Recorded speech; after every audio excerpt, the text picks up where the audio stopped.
வந்துட்டு இருக்கப்பவே சொன்னேன் நானு, ஏன்டி கீழே பள்ளத்தை பார்த்து வர மாட்டியான்னு. அதுக்கு சொல்றாவ, ஒரு நிமிஷம் இரு.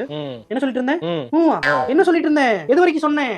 நீ என்ன சொன்னேன்னு சொல்லு. நீ இப்ப திருப்பி சொல்லு. நான் என்ன சொன்னேன்? நான் என்ன சொன்னேன் அப்படின்னு சொன்னேன். அதுக்கு என்ன சொன்னேன்னு நீ கவனிக்கல. அப்படிதானே லவுட் ஸ்பீக்கர்ல போட்டு நீ வந்து அப்படியே நீ ஸ்க்ரோல் பண்றீங்க, இன்ஸ்டாகிராம் ஸ்க்ரோல் பண்றீங்க. இல்ல இல்ல அதெல்லாம் மனக்கு நீ போய் ஸ்க்ரோல் பண்ணுப்பா, உனக்கு முக்கியமான வேலை இருக்குல்ல. நீ விடவே மாட்டேங்கற. போர் அடிச்சுன்னு சொல்லு. அப்புறம் பிரேக் பண்ணிட்டு போ. அப்படியே மாத்தாத. பிரேக் பண்ணிட்டு நீ லவ் பண்றதுல நம்பிக்கையோட லவ் பண்ணு. நீ சொல்லிட்டே என்னடா பேச்சு போடா. நான் பிரேக் பண்றேன். உம்மா அப்ப பார்த்தாலும் பேசிக்கிட்டே இருப்பா. நையி சை. என்ன இந்த டைம்ல இந்த பிள்ளை ஃபோன் பண்ணுது? ஹலோ அண்ணா, என்னமா இங்க வரைக்கும் ஏமா என்னமா நீ என்ன பேசணும்னு கேட்கலாம்.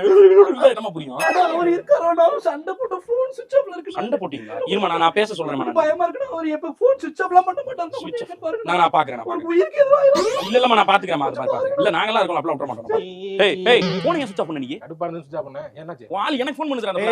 ஏய் 12 மணிக்கு ஃபோன் பண்ணிட்டு போயிரும். அத மரியாதை. நீ ஃபோன் ஆன் பண்ணி நீ பேசுப்பா. ஏய் நான் என்ன பேசணும்? ஆனா எனக்கு வாழவே பிடிக்கணும். இது பண்ண போறியா? ஏமா நீ பண்றனா எனக்கு எதுக்குமா கடைசியா ஃபோன் பண்ண நீ? தெரியப்படுத்து யாருக்காவது ஒருத்தருக்கு இந்த மாதிரிலாம் தேவையில்லாததெல்லாம் பண்ண